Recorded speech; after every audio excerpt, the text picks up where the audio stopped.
Hey guys, ఎలా ఉన్నారు? బాగున్నారా? ఈ రోజు నా మార్నింగ్ రొటీన్ బ్లాగ్ వచ్చేసి ఎర్లీ మార్నింగ్ లేచి ప్రిపరేషన్ కంప్లీట్ చేసుకున్న తర్వాత పిల్లలు ఈరోజు హాలిడే కదండి. సో హాలిడే వచ్చేసరికి 9:30కి లేచిండ్రు. సో వాళ్ళు లేచి వచ్చేసరికి నేను కూడా ఇంకా వాళ్ళ కోసం ప్రిపరేషన్ స్టార్ట్ చేసుకున్న టిఫిన్. సో వాళ్ళను ఈ సమ్మర్లో వాళ్ళ ఫిజికల్ యాక్టివిటీ, మెంటల్గా వాళ్ళు ఫ్రీగా ఉండాలి. So that to same time నేను నా ప్రిపరేషన్, నా ఫిజికల్గా, నా మెంటల్గా నేను కూడా ఫ్రీగా ఉండాలి. వాళ్ళు ఎంత ఫ్రీగా ఉంటే నేను అంతే ఫ్రీగా ఉంటాను, నేను ఫ్రీగా ఉంటే వాళ్ళు ఫ్రీగా ఉండగలుగుతారు. సో అదొకటి నేను మైండ్లో ఫిక్స్ చేసుకున్నాను. అలాగే ఎందుకంటే ఈ ప్రాపర్ టైంలో మనకు ఈ సిచ్యువేషన్ వచ్చింది. ఏంటంటే ఇప్పుడు హాస్టల్ వెల్ఫేర్ June 24కే ఉంది. ఎగ్జామ్స్ వచ్చేసి ఇంత దగ్గరలో ఉండడం వల్ల మనకు వీళ్ళ హాలిడేస్ వచ్చేసి ఇప్పుడే స్టార్ట్ అయినాయి. మెయిన్ సిచ్యువేషన్ దగ్గరకు వచ్చే టైంలో మనకు చాలా దెబ్బ పడ్డది ఇప్పుడు. ఎందుకనంటే అది హౌస్ వైఫ్కే అర్థమవుతుంది. పిల్లలతోని చదవడం అనేది చాలా నాట్ ఏ జోక్. అది ఆ సిచ్యువేషను ఎట్లా అయిపోయిందంటే, మళ్ళీ ఇది సమ్మర్ హాలిడేస్. మామూలుగా స్కూల్కి వెళ్ళిన టైం అంటే మనకు ఆ టైంలో చాలా దొరుకుతుంది కాబట్టి కొంచెం యూజ్ చేసుకోగలుగుతాం. కానీ ఇప్పుడు ఇంట్లో ఉండి వీళ్ళని బాగా ప్రిపేర్ చేయాలా, వీళ్ళకి ఫుడ్ ప్రాపర్గా ఇవ్వాలా, ప్లస్ వాళ్ళకు యాక్టివిటీస్ ఇవ్వాలా, మనము ప్రాపర్గా ఫుడ్ తీసుకొని మన ప్రిపరేషన్ కంప్లీట్ చేయాలా. సో ఇక్కడ మనకు కిడ్స్, మనము, మన ఎడ్యుకేషన్, మన ఫ్యామిలీ, సో ఈ మూడింటిని మనం బ్యాలెన్స్గా చూసుకుంటూ ముందుకెళ్ళాలి. సో నేను వీళ్ళని కూడా అదే విధంగా ప్రాపర్గా రెడీ చేస్తున్నా. ఎందుకు అని అంటే ఇంకా మనకి ఎగ్జామ్ ఉంది, నాకు ఇట్లా ఉంది, నేను ఇట్లా చదువుకోలేబెట్ట, మీరు డిస్టర్బ్ చేయొద్దు అని చెప్పేసి 2 days నుంచి వాళ్ళకు మెంటల్గా ప్రిపేర్ చేస్తున్నా. సో సాధ్యమైనంత వరకు వాళ్ళు కూడా సపోర్ట్ చేస్తున్నారు. అయినా ఇంకా నేను కూడా మెంటల్గా బాగా ఫిక్స్ అయినా. ఏంటంటే ఇంకా వీళ్ళని ఊరికి పంపించేయాలి, ఇంకా హాలిడే స్టార్ట్ అయినాయి కదా. సో అమ్మ వాళ్ళ ఇంటికి వెళ్తాం అంటున్నారు. వాళ్ళని అడిగిన తర్వాతనే డిసైడ్ అయినా. వెళ్తారా బెట్టా అంటే వెళ్తామని అంటున్నారు. సో వెళ్తామని అంటే సరే, ఇంకా అక్కడ ఇట్లా ఉంటుంది, ఉండాలా, తినాలా, అమ్మమ్మని ఇబ్బంది పెట్టొద్దు, నేను 1 month వరకు నేను మధ్యలో వస్తాను, నేను చదువుకుంటాను అని చెప్పేసి బాగా ప్రిపేర్ చేసిన. పాపకు కొంచెం అర్థమవుతుంది కాబట్టి పాప కూడా ఉంటా అని చెప్తుంది. వాళ్ళ డాడీ అడిగితే కూడా ఉంటావా బెట్టా మరి అక్కడ అని అంటే ఉంటా అంటుంది. సో ఇంకా సండే రోజు వెళ్ళి పంపించేసి వస్తాను. ఇక్కడ వచ్చేసి నేను ఇంకా వాళ్ళకి పూరి ప్రిపేర్ చేసిన తర్వాత మధ్యాహ్నం లంచ్ కోసం కూడా రైస్ పెట్టేస్తున్నాను. రైస్ పెట్టేసి వచ్చిన తర్వాత మళ్ళీ ప్రిపరేషన్ కోసం కూర్చుంటున్నాను. సో ఇన్ని రోజులు నా ప్రిపరేషన్ చాలా డిస్టర్బ్ అయింది, మీ అందరికి తెలుసు కదా. సో ఆ ప్రిపరేషన్ని నేను ఇప్పుడు ఉన్న సిచ్యువేషన్ ఎట్లా అంటే, ఈ తర్వాత ఈ సమ్మర్ 1 month ఇంకా గట్టిగా అంటే ఒక 50 days దొరకవచ్చు మనకి. 50 days కూడా కాదు, 40 days దొరకవచ్చు. ఈ 40 daysలో ఎంతవరకు అవుతుందో అంతవరకు నాతోని సాధ్యమైనంత వరకు నేను చదవగలుగుతాను ఫ్రెండ్స్. ఎందుకంటే నేను ఖచ్చితంగా మొత్తం ఎఫర్ట్ పెట్టగలుగుతా. నాకు ఓపికన్నంత వరకు నేను ఎఫర్ట్స్ పెడతాను. కానీ ఆ ఎఫర్ట్స్ని ఎంతవరకు ముందుకు తీసుకెళ్తాను అనేది ఇంకా డే టు డే లైఫ్లో తెలుస్తుంది. అది సిచ్యువేషన్స్. ఇప్పుడు రీసెంట్గా యూపీఎస్సీలో రిజల్ట్ వచ్చిన తర్వాత కునాల్ సార్ది చూశాను కదా, చాలా ఇన్స్పైర్ మోటివేషన్ లాగుంది. ఎప్పుడు సక్సెస్ స్టోరీస్ చూస్తారు కదా. సో ఇలాంటి మనకు ఇన్స్పిరేషన్ స్టోరీస్ వింటే కూడా అర్థమవుతుంది మన లైఫ్. మనం కూడా ఇట్లాంటి ఫెయిల్యూర్స్ చూసుకుంటూ వస్తున్నాం కాబట్టి ఎప్పుడు సక్సెస్ అయిన వాళ్ళే చూస్తాం. కాబట్టి సక్సెస్ అయిన వాళ్ళు ఏమని చెప్తారంటే, నేను ఇట్లా చదివినా అట్లా చదివినా, నాకు వాళ్ళు సపోర్ట్ చేసి వీళ్ళు సపోర్ట్ చేసి అంటారు. కానీ ఫెయిల్యూర్ అయిన వాళ్ళు అది ఎవరిది చూడరు. ఎందుకంటే ఒక ఫెయిల్యూర్ అయిన వ్యక్తి కూడా అన్ని విధాలుగా నేర్చుకుంటారు. ఎంత చదివితే అన్ని అటెంప్ట్ ఇస్తాడు ఆ సార్. ఒక్కసారి ఆలోచించండి. ఎవరు ఒక కాంపిటేటివ్కి వచ్చినామని అంటే మామూలుగా ఎవరు ఏదో జస్ట్ అటెంప్ట్ చేస్తామని ఎవరు రారు. ఎంతో కొంత బుక్ కొనుక్కొని కొద్ది మొత్తం అన్నా కానీ చదువుతారు, చదవకుండానైతే ఎవ్వరు రారు. అట్లా మనం కూడా అంతే ఇన్స్పైర్గా ఆ సార్ని తీసుకొని మనతోని ఎంతవరకు అయితే ఎన్ని అటెంప్ట్స్ అయినా సరే మనం కూడా గెలిచే వరకు పోరాడాలి అని సిద్ధమై ముందుకెళ్తున్నాను. నేను కూడా జాబ్ వచ్చే వరకు, మనకు ఒక గవర్నమెంట్ జాబ్ వచ్చే వరకు మనం అస్సలు ఆగకూడదు. ఖచ్చితంగా మనం ఏదైతే అనుకుంటామో అది సాధించే వరకు ఇంకా కష్టమైనా సరే ఇష్టంగా తీసుకొని ముందుకెళ్తూ ఉండాలా. అట్లా వెళ్దాము. ఎవరికైతే ఇంట్రెస్ట్ ఉంది, నేను కూడా జాబ్ సాధించాలి, నేను కూడా జాబ్ చెయ్యాలి అని అనుకునే వాళ్ళే సీరియస్గా ప్రిపరేషన్ చేసుకోండి, సీరియస్గా చదవండి. ఎన్ని అడ్డంకులు ఉన్నా వాటి గురించి ఊరికే డిస్కస్ చేసి మైండ్ డిస్టర్బెన్స్ చేసుకోకండి. అనుకోండి, అవన్నీ కామన్ మన ఒక హ్యూమన్ లైఫ్లో. ఈ ప్రతి ఒక్క సిచ్యువేషన్ అనేది ఒక్కొక్కరికి ఒక్కొక్క సిచ్యువేషన్లో బ్యాడ్ థింగ్స్ ఉంటాయి. అంటే మనకు ఈ విధంగా ఉండొచ్చు, ఇంకొకరికి ఇంకో విధంగా ఉండొచ్చు. కొందరికి డబ్బులు ఉండి కూడా హ్యాపీనెస్ ఉందని వాళ్ళు కూడా ఉంటారు. డబ్బులు లేని వాళ్ళు హ్యాపీనెస్గా ఉండి ఫ్యామిలీతో బాగుండక కొట్లాటలు అయ్యే వాళ్ళు ఒక్కొక్కరు ఒక్కొక్క రకంగా ఉంటాయండి. సో వాటన్నిటిని పక్కన పెట్టేసి మీరు మాత్రము ఖచ్చితంగా ప్రిపరేషన్ని ఎక్కడ ఇబ్బందిగా ఫీల్ అయ్యి ఆపేయకుండా ముందుకు తీసుకెళ్ళడానికి ప్రయత్నించండి. సో నేనైతే ఇక్కడ మీకు ఒకటి చెప్తాం అనుకున్నా. ఏంటి అని అంటే, మనకి ఇక్కడ ఒకటి మాస్టర్స్ అనే ఒక యూట్యూబ్ ఛానల్ ఉంటుంది కదా. సో ఆ ఛానల్లో సార్ యూనిట్ వైజ్ మనకు టాపిక్స్ వైజ్ మంచి ఇంపార్టెంట్ బిట్స్ లాగా కొన్ని పెడుతున్నాడు. అలాగే ఇంపార్టెన్స్ నోట్స్ లాగా యూనిట్ వైజ్ ఎక్స్ప్లెనేషన్ ఇస్తుండు. అంటే ఇక్కడ నుంచి బిట్ రావచ్చు, ఇక్కడ నుంచి రావచ్చు అని చెప్పేసి కొన్ని హెడ్డింగ్స్ కొన్ని మనం అట్లా వింటూ ఉంటే కూడా వర్క్ చేసినప్పుడు మనం వింటూ ఉన్నా కానీ మామూలు టైంలో జస్ట్ 10-12 minutes అట్లా ఉన్నాయి. ఎవరన్నా మన HWOకి ప్రిపేర్ అయ్యే వాళ్ళు మాత్రం అది ఖచ్చితంగా చూడండి. ఆ సారీ అయితే బాగున్నాయి. ఇదేం ప్రమోషన్స్ కాదు, నేను చూస్తున్నా కాబట్టి మీకు చెప్తున్నా. నాతో పాటు మీరు ప్రిపేర్ అవుతారు. అంటే ఎగ్జాంపుల్గా నిర్వచనాలు ఇట్లవన్నీ ఉంటాయి కదా మనకు విద్యలో. సో ఈ విద్యలో ఉన్న నిర్వచనాలు గుర్తుపెట్టుకోవడం చాలా హెక్టిక్ అయిపోయింది మనకి. ఎందుకంటే అన్ని ఒకే రకంగా ఉన్నాయి చూడ్డానికి, కానీ మళ్ళీ చదివేసరికి కన్ఫ్యూజ్ అవుతున్నాం. సో ఇట్లా మనకు కన్ఫ్యూజన్ కాకుండా సార్ ఎట్లా అంటే మనకు కొన్ని హింట్స్ ఇచ్చిండు అందులోనే. సో ఇట్లా రిలేటెడ్ సిమిలారిటీ వర్డ్స్ ఉన్న వర్డ్స్కి ఆ సైంటిస్ట్కి సింక్ చేసి మనకు ఒక హింట్ లాగా ఇచ్చి చెప్పిండు.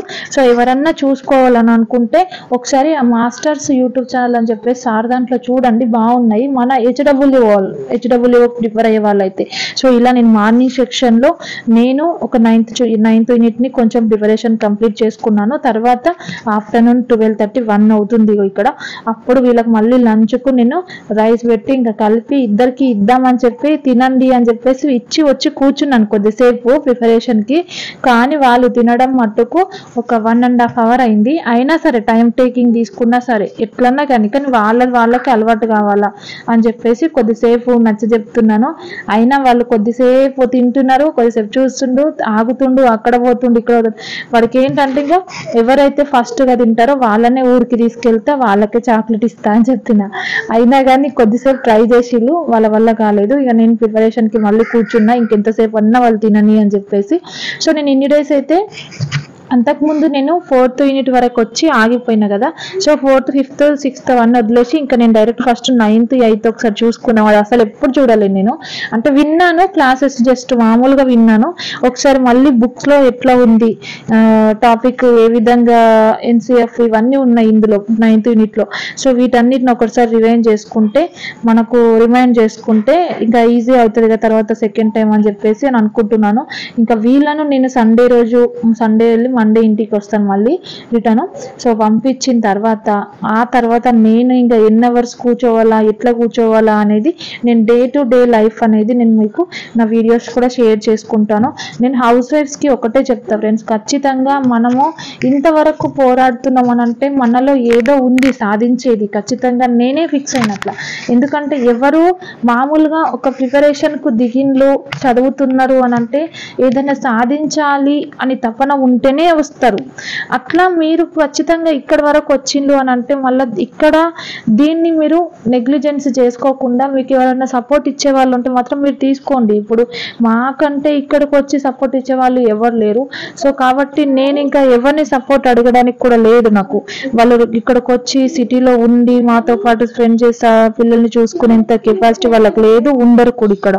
సో మనం ఓన్గా చదవాలని ఫిక్స్ అయినాం కాబట్టి ఎవరు సపోర్ట్ లేకుండా చదవగలగాలని ఫిక్స్ అయినా చదువుతున్నా. సో ఇంకా ఊరికి పంపించిన తర్వాత ఎన్ని డేస్ ఉంటారో కూడా నేను చెప్పలేను. ఎందుకంటే ఫస్ట్ టైం వీళ్ళు ఉండడం కూడా ఫ్రెండ్స్, నిజం చెప్తున్నా, ఫస్ట్ టైం నేను పంపించడము. సో వాళ్ళు ఎలా ఉంటారో నేను ఎలా ఉంటానో ఇవన్నీ నాకు ఇప్పుడు ఒక టాస్క్ లాగా అయింది. సో ఎంత టాస్క్ అయినా కూడా మన ప్రిపరేషన్లో ఇన్ని డేస్ ఎంత చదవడం ఆపేసిన్నో దాన్ని ఇప్పుడు నేను ఇంకా పేపర్ 1కి పేపర్ 2కి హాఫ్ డేస్, అంటే హాఫ్ డే ఒకటి అట్లా మొత్తం ఇంకొక 12-14 hours కూర్చొని చదివితేనే నా సిలబస్ని రివిజన్ కంప్లీట్ అవుతుంది. లేదంటే అస్సలు కంప్లీట్ కాదు, డైరెక్ట్ అటెంప్ట్ ఇవ్వాల్సి వస్తుంది. ఇంకా ఇప్పుడు పేపర్ 1 నేను ఇక్కడ పర్ఫెక్ట్గా చదివామనుకో కొంచెం అన్నా, నెక్స్ట్ గ్రూప్ 3 కూడా అదే సిలబస్ కాబట్టి కొద్దిగా నాకు ఈజీ అవుతుంది. అప్పుడు కొంచెం నేను భయపడాల్సిన అవసరం ఉండదు. నవంబర్ కాబట్టి స్లోగా మంచిగా డే టు డే ప్లాన్ చేసుకొని ఈజీగా ముందుకెళ్ళొచ్చు. సో ప్రతిదీ ఒక ప్లాన్ వైజ్ వెళ్తే మనం ఖచ్చితంగా సాధిస్తామని అనుకుంటున్నాను. నేను ఈ యూట్యూబ్ ఛానల్కి కూడా నేను జస్ట్ ఒక డైలీ ఒక 1 అవర్ అంటే నేను వీడియో ఆన్ చేసి పెట్టేస్తాను అంతే, అది రన్ అవుతుంది. ఆఫ్ చేసుకునేటప్పుడు మళ్ళీ ఆఫ్ చేసి మొబైల్ అక్కడ పడేస్తాను. నేను పొద్దుస్తామన్న మొబైల్ కూడా నేను పట్టుకొని దీంట్లోనే ఉండాల్సిన అవసరం కూడా నాకు లేదు. సో మన కెమెరా ఆటోమేటిక్ అది ఆన్లో రన్ అవుతూనే ఉంటుంది, అది తీస్తుంది, ఆఫ్ అవుతుంది. మనం టైం సెట్ చేసినాం అనుకో 10 మినిట్స్ తీయని అంటే 10 మినిట్స్లో మనం టైమర్ సెట్ చేసుకుంటే ఆటోమేటిక్ ఆఫ్ అయిపోతుంది. మళ్ళీ తర్వాత ఎడిటింగ్ అనేది మన ప్రిపరేషన్లో బోర్ వచ్చినప్పుడు, నిద్ర వస్తుంది అని అనుకున్నప్పుడు అప్పుడు ఎడిటింగ్ చేయడానికి ప్రయత్నిస్తా. సో ఎడిటింగ్ అనేది జస్ట్ నాకు 10-15 మినిట్స్లో, నేను ఇంత 13 మినిట్స్ వీడియోకి జస్ట్ 13 మినిట్స్ మాట్లాడతాం అంతే. అంతకంటే ఎక్కువ మనం టైం అయితే ఇంట్లో స్పెండ్ చేయము, వేస్ట్ ఆఫ్ టైం కూడా ఇక్కడ కాదు. సో ప్రతి 30 మినిట్స్కి ఒకసారి మనం మళ్ళీ దాన్ని రివైండ్ చేసుకుంటే బాగుంటుంది. మనం ఏం చదివినాము ఈరోజు ఎంత చదివినాము అనేది, చదివిన దాన్ని 30 మినిట్స్కి ఒకసారి మళ్ళీ మొత్తం రీకాప్ చేసుకోవాలి మైండ్లో, అట్లా బాగా గుర్తుంటుంది. సో అట్లా ఎవరైనా ట్రై చేసి చూడండి. సో ఎంతవరకు సాధ్యమైతే అంతవరకు ప్రయత్నిద్దాం, గెలిచే వరకు పోరాడదాం. ఎవరికైతే గెలిచే వరకు పోరాడాలి, చదవాలి అని ఇంట్రెస్ట్ తపన ఉన్న వాళ్ళు ఈ జర్నీని ఇలానే కంటిన్యూ చేసి జాబ్ సాధించి జాబ్ ఆఫర్ లెటర్ అందుకునే వరకు ఇట్లనే పోరాడదాం ఫ్రెండ్స్. నాతో పాటు ఎవరైతే అగ్రి అవుతారో వాళ్ళందరూ చదవండి, ఇంతే చదవండి, టైం వేస్ట్ చేసుకోకండి. పిల్లలకు సంజాయించుకోండి, లేదంటే పంపించేయండి హాలిడేస్లలో ఎక్కడన్నా. కానీ మీరు మాత్రం వెళ్ళకండి, వాళ్ళని పంపించండి. వాళ్ళతో పాటు మీరు వెళ్ళి అక్కడ ఉండి చదువుకుంటాము, అక్కడ వాళ్ళు చూసుకుంటారు, నేను చదువుకోవచ్చు అని అనుకుంటారు. కానీ మనం అనుకున్నంత ఈజీగా కాదు అక్కడ ఉండి చదువుకుంటాం. అంటే ఇక్కడ లొకేషన్ చేంజ్ అయితేనే, నేనున్న ఓల్డ్ రూమ్కించి ఇక్కడికి వచ్చిన తర్వాత సెట్ అవ్వడానికి చాలా డేస్ పట్టింది. లొకేషన్ మనం ఒక కాంపిటేటర్కి చాలా ఇంపార్టెంట్. ప్రతి ఒక్క బుక్ ఎంత ఇంపార్టెంటో, పెన్ ఎంత ఇంపార్టెంటో, మనం కూర్చునే ప్లేస్ కూడా మనకు అంతే ఇంపార్టెంట్ మనం ఫీల్ అవుతాం. ఎందుకంటే ఆ ప్లేస్ని, ఆ బుక్స్ని, ఆ పెన్స్ని మనం ఒక వాల్యుబుల్గా తీసుకొని చూసుకొని చదువుతాం. కాబట్టి ఆ ప్లేసెస్ అనేది చేంజ్ అయిందనుకో మన మైండ్ అనేది చాలా డిస్టర్బెన్స్ అవుతుంది. ఏం చదువుతున్నామో కూడా అర్థం కాదు, ఎలా ఉంటున్నామో అనేది అర్థం కాదు. సో అట్లా మనము ప్లేస్ చేంజ్ కావద్దు. మన ఎక్కడున్నామో అక్కడే ఉండి, కావాలంటే వాళ్ళని పంపించండి, మీరు వెళ్ళకుండా ఉండి చదువుకోవడానికి ప్రయత్నించండి. అట్లా అయితేనే ఈజీ అవుతుంది. లేదు అని అంటే మళ్ళీ డిస్టర్బ్ అవుతారు. ఇన్ని రోజులు చదివిందంతా మళ్ళీ మొదటికి వచ్చి మళ్ళీ రివైండ్ చేసుకోవడం కష్టం అవుతుందండి, నిజం చెప్తున్నాను. ఓకేనా? సో ఇప్పటి వరకు నేను చెప్పింది అర్థమైంది అనుకుంటున్నాను. కొత్తగా ఎవరన్నా చూస్తున్నట్టయితే మాత్రం ఖచ్చితంగా లైక్ చేయండి. చాలా మంది వీడియో మొత్తం చూస్తున్నారు కానీ లైక్ చేయట్లేదు. ఎందుకు లైక్ చేయట్లేదో నాకు అర్థం కావట్లేదు. మీరు ఇచ్చే ఒక లైక్ వల్ల మనలాంటి హౌస్ వైఫ్స్ ఎంతమంది ప్రిపేర్ అవుతున్నారో వాళ్ళకు మోటివేషన్ లాగా ఉంటుంది. సో ఎందుకంటే హౌస్ వైఫ్స్ ఇంట్లో ఉండి పిల్లల వర్క్ చేసుకుంటూ, పిల్లల్ని చూసుకుంటూ, ఇంటి వర్క్ చేసుకుంటూ, ఫ్యామిలీని అంతా మెయింటైన్ చేసి చదువుకోవడం అంటే అది నాట్ ఎ జాబ్. సో అట్లాంటి వాళ్ళు చాలా మంది డిప్రెషన్లో పోతారు, ఇబ్బంది ఫీల్ అవుతారు. సో ఇట్లాంటి వీడియోస్ చూస్తే కొంచెం మోటివేషన్ లాగా ఉంటుంది. నేనైనా కానీ కొన్ని మోటివేషన్ కోసం వేరే వీడియోస్ చూస్తాను. అట్లా ప్రతి ఒక్కరికి ఒక్కొక్కటి ఉంటుంది హాబీ అనేది.